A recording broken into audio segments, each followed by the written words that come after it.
Coach Teeden, we're back. How you doing, man? We are with a midday broadcast. We love that. So exciting to get into this one today. I think coaches and we'll all enjoy this one for sure. I think so. And now that everyone's getting close to being in season, I think this is going to be very relevant to what they're doing. And our guest today is Mark Cascio. He's been a coach for a lot of years, and I through kind of a mutual friend, mentor, JP Nurbin, we connected, whether it was a clinic or a different thing that he spoke at. Mark and I connected, and I've tried to emulate a lot of stuff he does. Right now, he is with a group called SAVI Coaching. I know they've expanded, so maybe he'll talk a little bit about that. But, him and Tyler Costin are coaches that are just out there to help other people. But Mark was a high school coach. He won a state championship. He's been to Final Fours. He then went on to the college level, and we're excited to have him. So, Mark, thanks, man. How are you doing? I'm doing great, man. I'm enjoying this opportunity to visit with y'all. We were talking just right before. This has been years in the making, I feel like, to be able to. Yeah, I'm pretty pumped. So let's go ahead and get going, man. How are you wired? Yeah, this is I love the question. I love the kind of the format of the podcast because of all the podcasts I've been on, it's probably the hardest one to answer.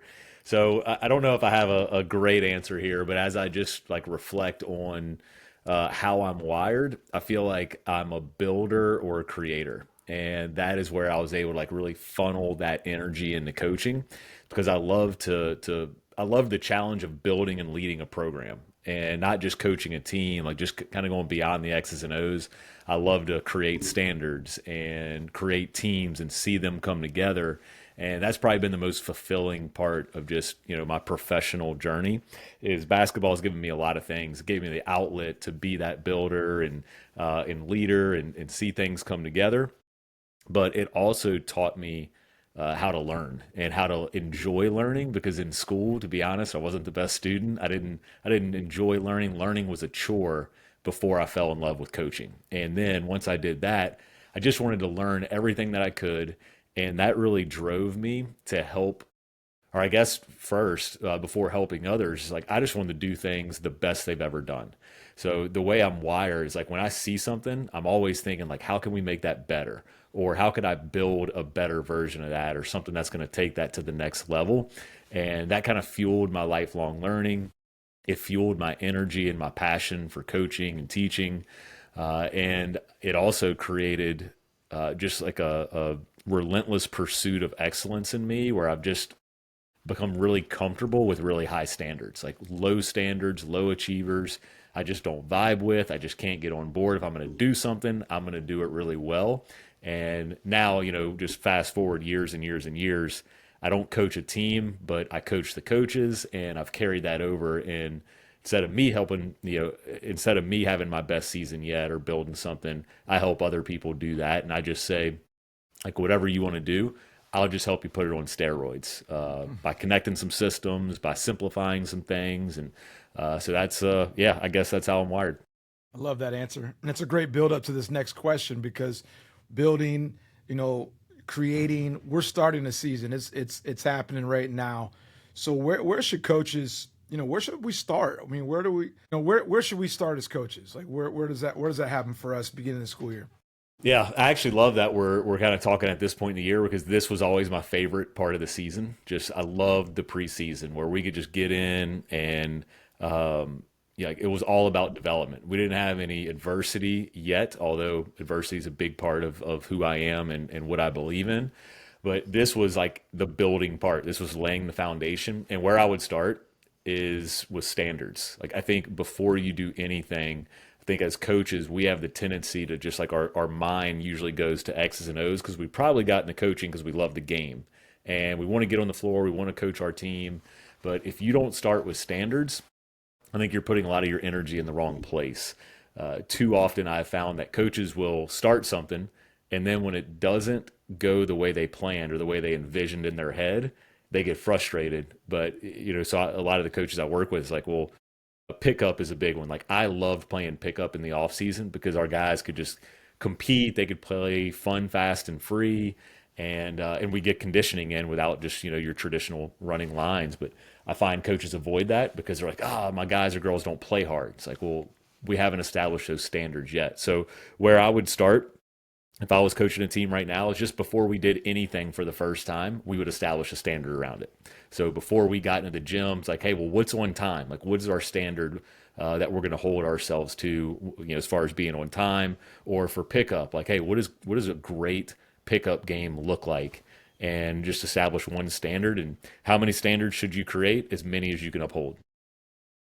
I love that kind of you talk about it. And I was going to say that when you said how are you wired and building, creating, how often do we have an idea, we see it, and then we just crumple up the paper and like, we're moving on to something else.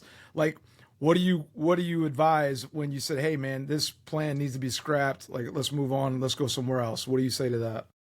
Yeah, I was never afraid of experimenting as a coach, and I think the actual best way to get something done or to learn the best way to do something is just to get started. So there were so many times where we would start doing something. I'd say, you know what? Like now that I'm in it, this actually makes a lot of sense. Like let's keep going. Or a lot of times it was like, all right, now that I'm in it, now that I see it, just doesn't feel right. Let's just make this adjustment here. And so I think there's, part of coaching is being able to build the plane in the air a little bit and being able to adapt and adjust to your team's needs. And I think that just goes back to just like being the coach your team needs you to be. Too often times we'll go in and just like, all right, this is the plan. We're going to stick to it. So like a practical approach to this would be in practice.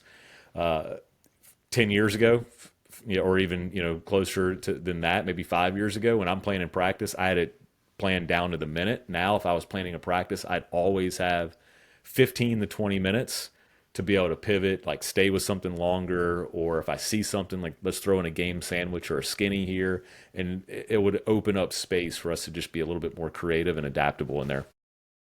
I want to follow up real quick, though, and just ask your opinion on this. Today, it seems, and many states are different, but in Florida, our teams start playing games so early. I think guys were playing games when, Billy? August 23rd? And so I guess my question is, building the plane in the air, that's kind of drastic if you start that early. Do you have any thoughts on that? Do you see that around the country, starting too early and getting right into those leagues or anything? So this must be a fall league that you are talking about? There's a lot of them, yeah. Yeah, we never had the battle of the fall league. In fact, like we always were so constrained. We wanted to do more and more and more. I think, where I was coaching high school in Louisiana, that has loosened up a little bit. But if I was under something where we were going to start games like right away, there's 4 phases of the game. There's transition defense, half court defense, transition offense, half court offense. What I would suggest in that situation, where if we're going to jump into games really quickly, is establish one standard or one KPI, a key performance indicator in all 4 areas. So in transition offense or defense, it might be, hey, we're just going to sprint. Like let's just get our players sprinting, and then we can add on and layer some things on top. Hold on, y'all. Sorry, hold on one sec. I've got a 1-year-old climbing in here. All right, Love sorry. that. I don't know if y'all edit this after or not, but if not, keep it in. I will if you want me to. Okay. Yeah, keep it. So establishing a KPI in one area, and this kind of goes with like a framework that I would use to teach here, is limited time. Most coaches start with technique and installation, right? Like we got to be really technical early in the season. I would forget all of that. It's not that technique is not important. It's not that there's not a place for technique, but the hardest part about playing the game is, number one, is getting your teams to play like as hard as you want them to play and as physical as you want them to play. And then the second is like decision making, right? Like where do I need to be? When do I need to be there? How long do I need to be there for? That's way harder to teach than technique. So I would start with reads first and technique second. So just the read and transition defense or transition offense, it's like, hey, we have the ball. I've just got to sprint. And if we can get our players sprinting up the floor, playing hard, then we can start to clean up. Like, all right, let's sprint a little wider, or let's get all the way to the corner here. Or this is where I want you to look once you get to the corner.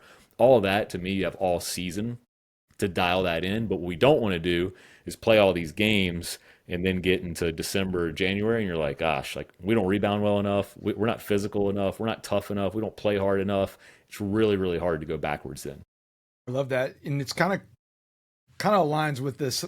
Start with standards. Even if you're playing these games, you can have your standards that, like you said, this is what we're going to do on transition offense, transition defense, but not overwhelm it, and kind of aligns with that train of thought for sure.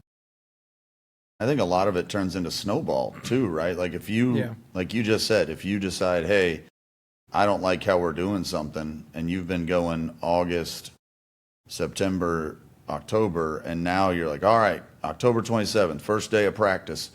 Here's what we're going to do, and differently. A lot of those things are ingrained if you're doing technique, if you're doing some of the things you're saying, rather than teaching, hey, we're just going to play hard and run hard, get to these spots, the key performance indicators. Yeah, and I think, when we go technique first, they don't always know the context to use that. So, like we'll travel the country, we work with different teams and programs, and a lot of times the coach will bring us in and they want to work on something specific. Like I want to like install half court offense. Well, a lot of that is like offense is an application of skill. So we might start with skill development. And if I just went into the gym and I started teaching players to play off 2 feet without the context, like they're probably going to do it. I'm going to get compliance in the moment.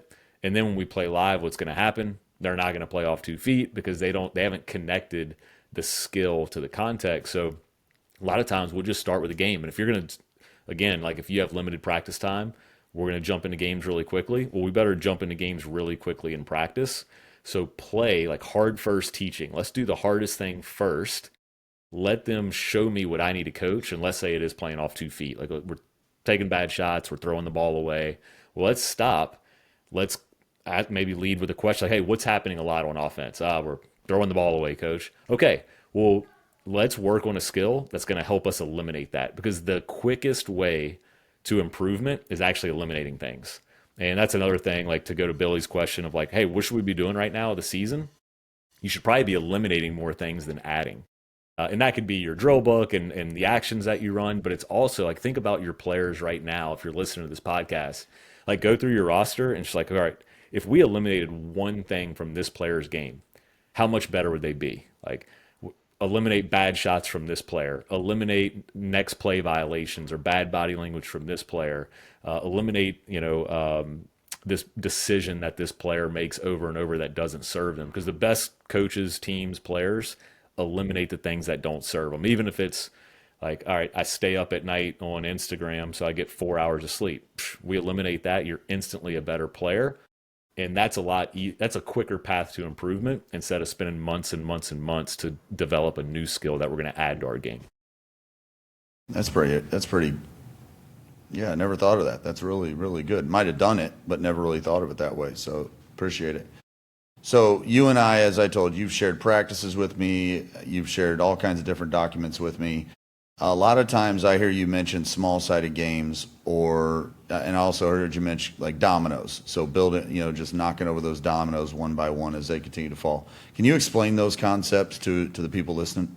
Yeah. So I'll start with this is, think of offense in 3 phases. You got disadvantage, neutral, and advantage. Disadvantage is going to be when defense has the upper hand. We're going to take this from the offensive standpoint because nobody cares about defense, right? So disadvantage means like maybe we're trapped, maybe the ball's in the corner, or maybe we're just playing with really poor space. So defense can guard maybe 2 players with 1, or neutral would be we're just chest to chest, like what you would normally picture a basketball game, like backyard, we're going to check it up.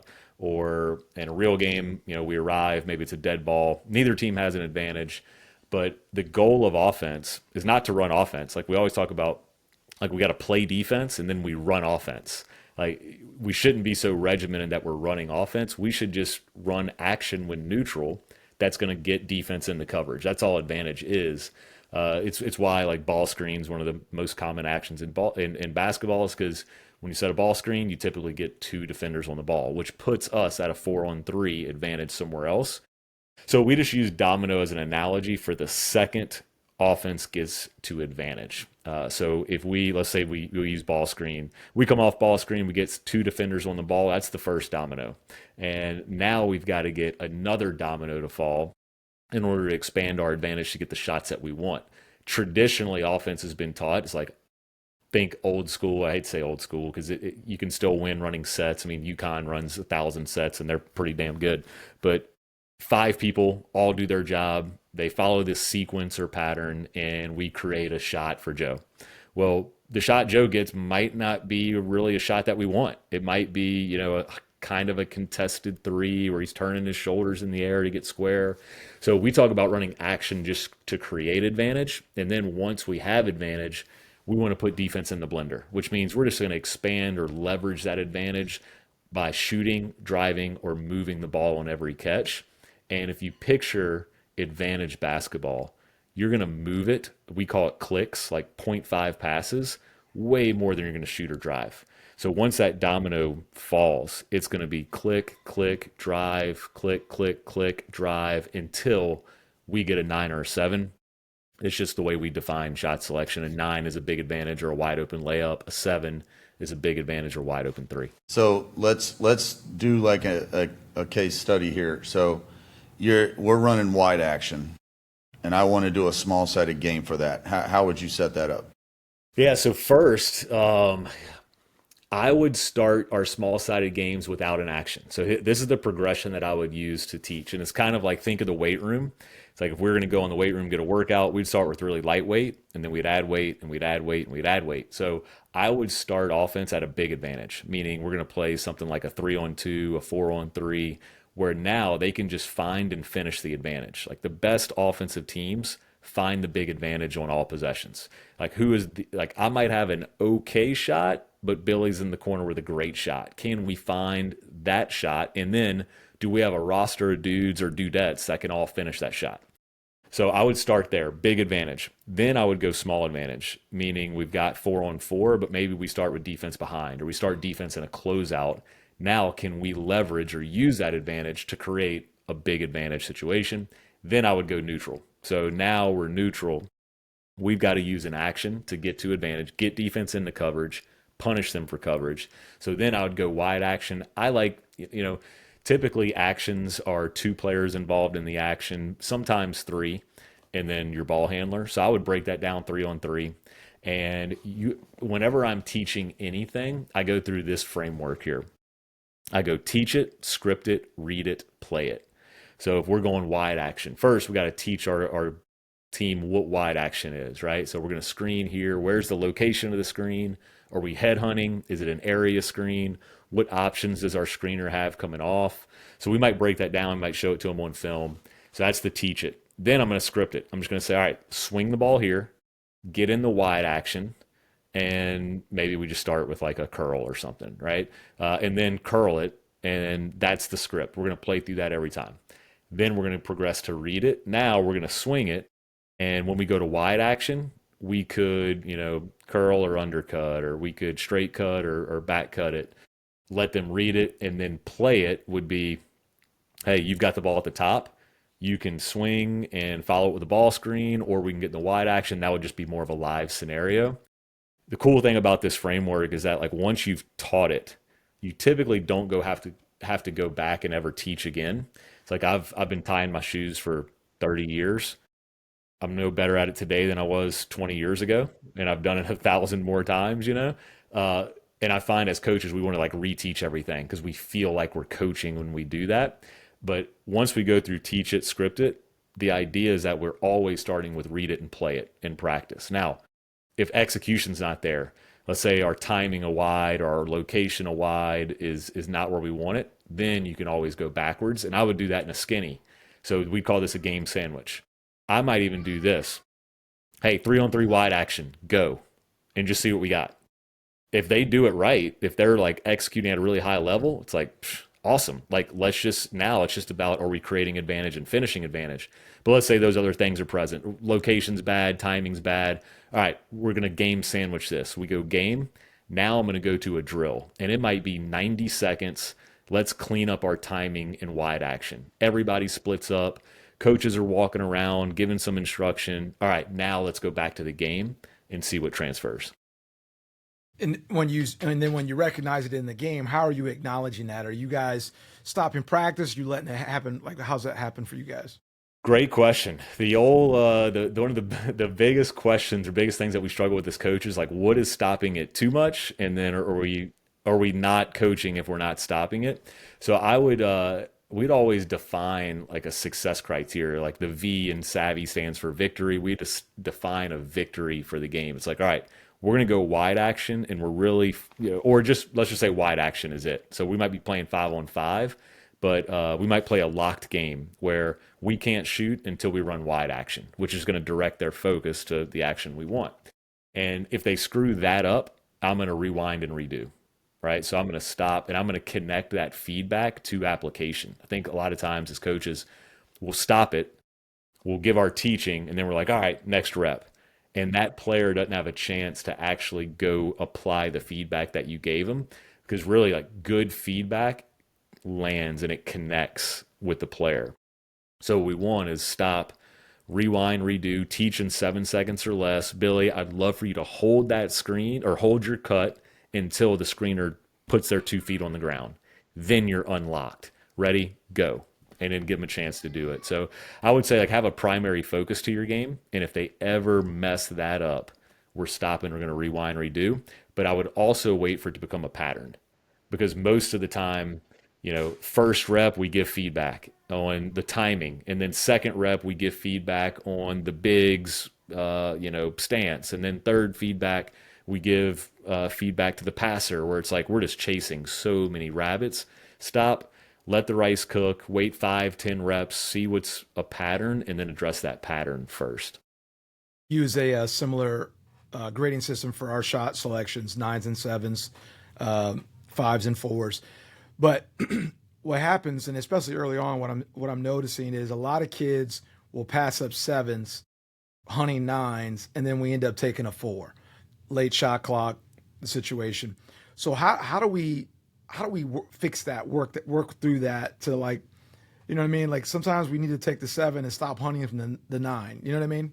Yeah, I mean, I think that goes with just clarity and roles and reads. So I would have, we as players, we can't all be hunting the same thing. Like picture Luka Doncic, like he plays like really unique, right? He hunts in a different way than other players on his team, and that's probably why when Luka teamed up with LeBron, it's like, oh gosh, like they kind of play the same way.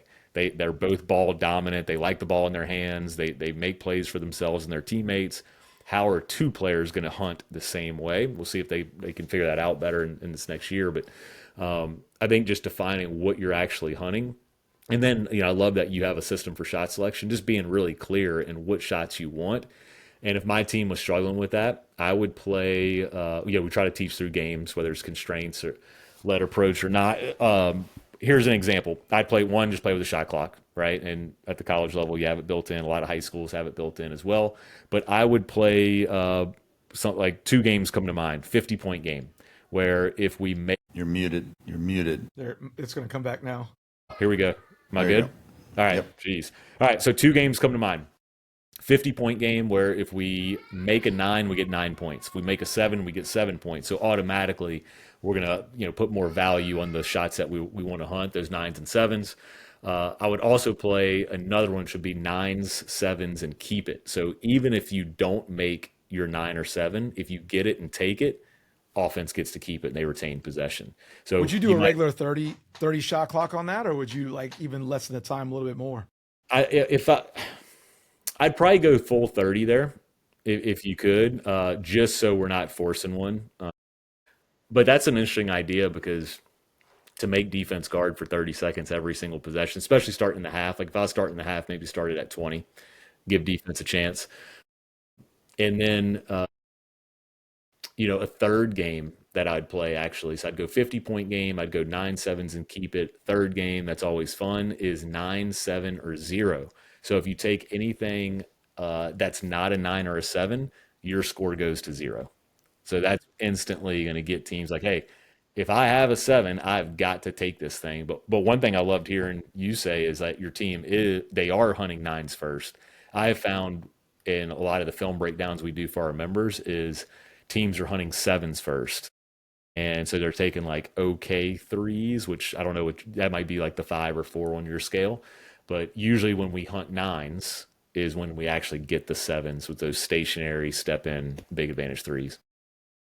Yeah, goes- if we're trying to get a paint touch and we're trying to hunt that 9, we're going to get a better 7 for sure. So, but I think you said it too, though. I think later on in the season when roles are more defined, I think that becomes a little easier as well. So. Yeah, so I'll go just a tad bit deeper on that. Is like the role definition is it's crucial. It's a hard conversation for coaches to have with players. But again, like go back to the elimination. If we do it right, it's actually really freeing. Like if I know as a player, I'll give you an example. I got picked up to play in like a rec league game by a buddy of mine. And like, I didn't know if like, am I supposed to score? Am I supposed to facilitate? Like, I don't know. Like no one told me. So like the first time I'm going in, I'm just kind of like feeling it out, as a player. I think it's really freeing to be like, all right, when the ball gets kicked to me, I'm a shoot it or move it player. So if I have a 7, I have to take it. But if I don't have a 7, I don't have to worry about attacking a closeout. I don't have to worry about putting it on the floor and making the right. All I have to do is just click it to the next player. That's it. So in a lot of ways, it can be really freeing. Instead of a lot of coaches think roles put players in a box. I think we can reframe that for our players. Like, hey, we're trying to free you up to make better decisions and quicker decisions. Yeah, the one you were talking about with the hunting threes and hoping to get a 9. That's the old Vance Wahlberg, right? Like we love layups. We like the 3, but we love layups, and that's where pretty cool. So. Culture. I love the role definition stuff. And I've heard you speak a lot of times.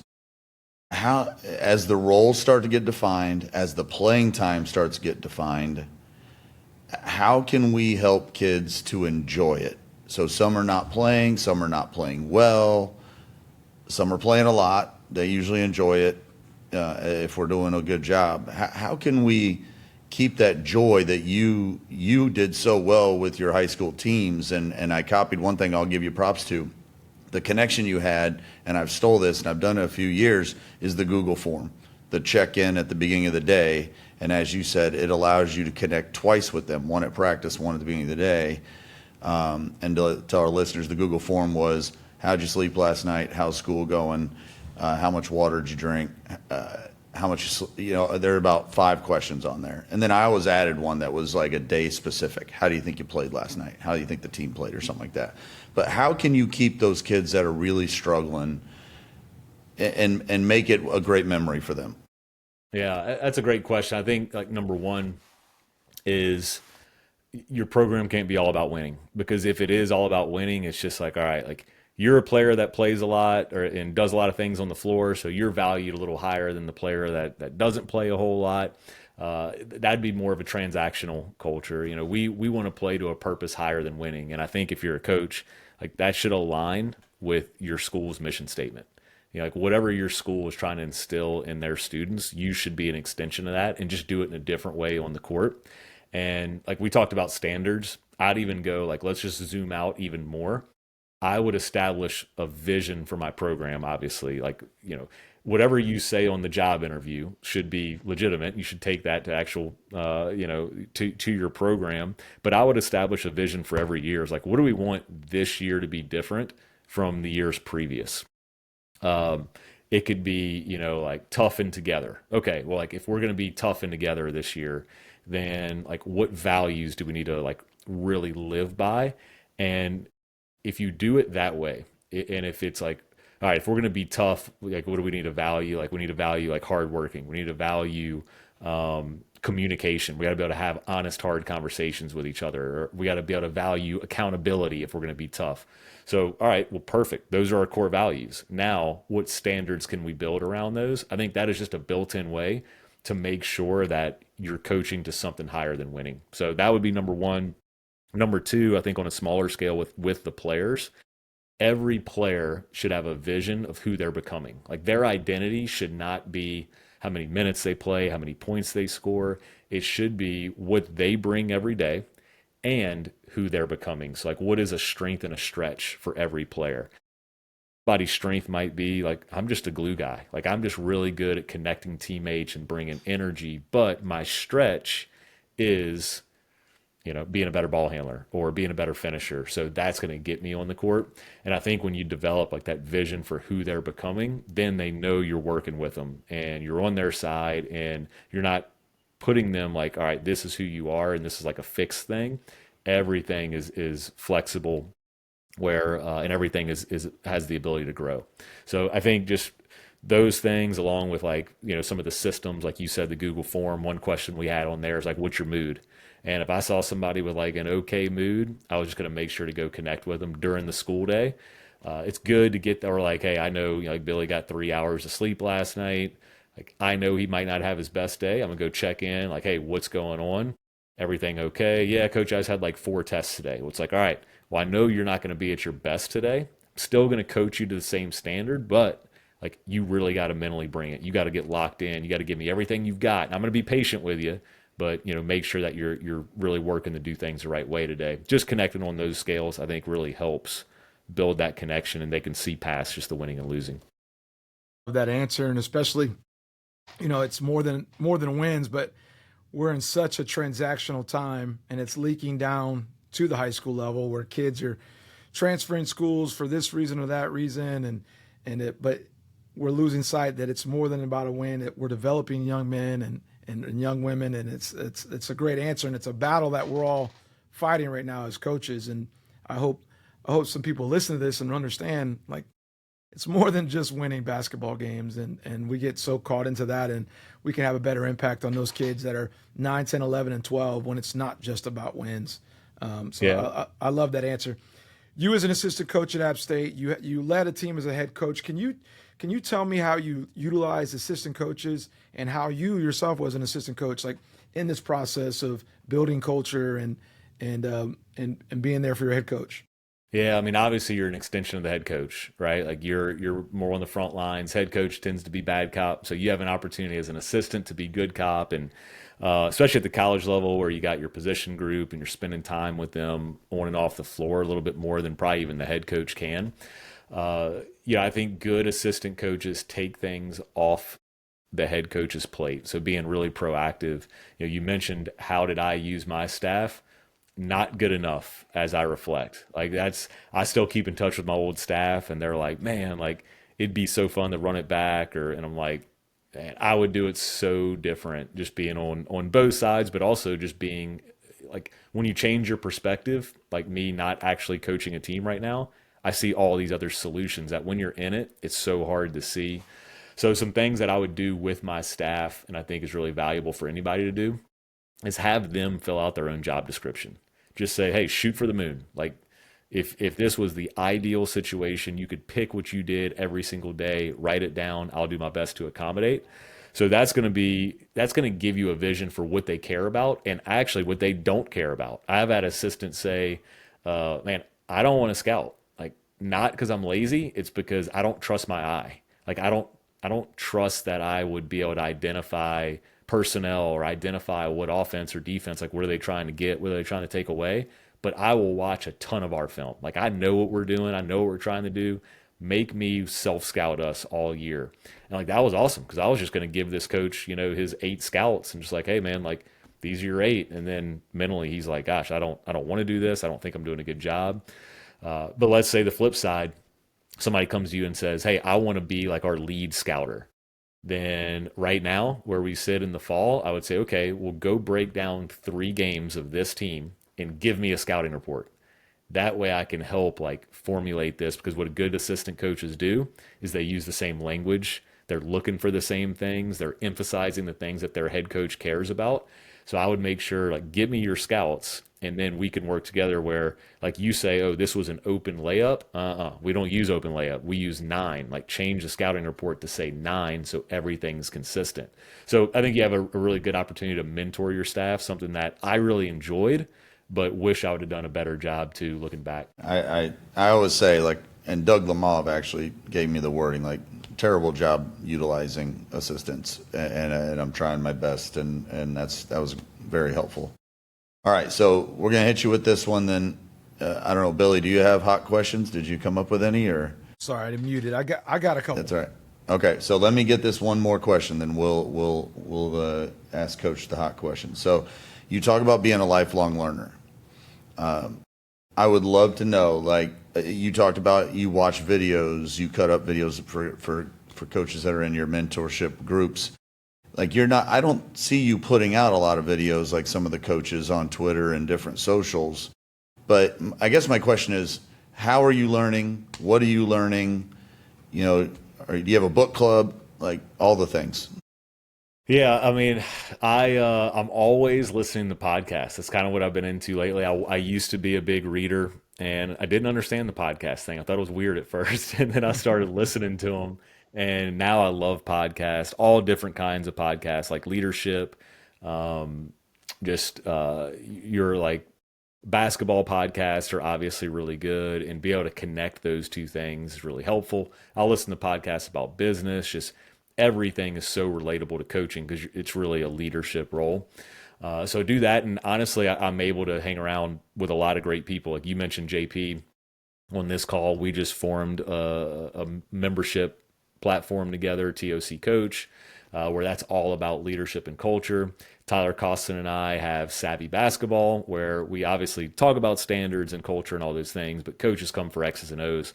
I actually learn a lot from our members. So kind of what we have going on is we have a membership platform where that is all the content that we're creating. Like you get our entire classroom, all of our systems, all of our courses, but you also get consulting from us. We have a community that we run. You can ask questions. We have live trainings that we do once a week, and then we privately consult from coaches too. But honestly, I learned a ton. We have 500 members, so I'm connected to 500 members like really intimately, answering questions, asking questions. And I think that's what keeps me sharp. And then honestly, like I'm really grateful to be on this podcast because when you got to like teach something or you got to articulate something, it changes the way your brain kind of processes it and stores it. So even doing something like this, I think keeps you really sharp as a learner and a teacher. Oh, I love that answer.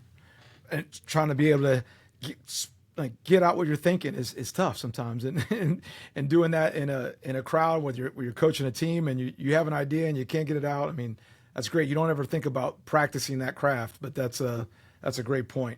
Let me add one thing in here because you said something really good. It's like being able to say it is more difficult than you think. Like if you can't explain it in 7 seconds or less, you don't understand it well enough. So one thing that I challenged our coaching staff to do, and we fell short a lot because this is tough. It's a really high standard, but rule of 3, rule of 10, rule of 30. So we never give our team more than 3 things when we're starting something. We never go more than 10 minutes. Otherwise it just gets stale, and we got to get them going in 30 seconds or less. So a framework that a lot of coaches will use, they give their team everything they need to know to play this game or do this drill successfully. Just give them 3. Like, dark team's ball, white team, you're on defense, we're playing the 8 points, go. Let them play for 2 minutes, right? See where the energy level is. Standards first. If the energy level's not there, let's address that. All right, now we know what we're doing. We know the scoring system. We're playing hard. Okay, now every time we make this pass, we got to get in the wide action. Okay, ready, go. Okay, let them play. Okay, timing is horrible on wide action. All right, now when we get in our wide action, let's do this, right? So we're just going to layer our approach to teaching. So rule of 3, 10, and 30. And then last thing, how do we connect this to our assistant coaches? Let's say Joe is our assistant coach. Joe wants to run this game that he saw on SAVI Basketball or Twitter or something. So, all right, Joe, you want to introduce this new drill or game. What are your 3 things? If they can't spout off their 3 things, it's like, hey, we're not doing this until you have your 3 things, until you really have simplified and clarified your thinking. I think that's awesome. That's really, really good. I think the podcast too, remember we used to have Cliff Notes? Maybe you don't. Maybe I'm older than, but Yeah, like, I remember the Cliff Notes, Oh, right? yeah. The books, you bought the book to cheat, so you didn't have to read the black whole and book. yellow books. Yeah. Podcasts are like the Cliff Notes. Like you can, again, it's great to read the book. You should read the book and get all the stuff. But the podcast are the Cliff Notes. Because usually my wife goes, I don't listen to podcasts because at the end someone's going to say, hey, buy my book. You know, and so she's like, I don't want to listen to one that they're just going to tell me to buy a book at the end. So, but Coach, we have this thing now.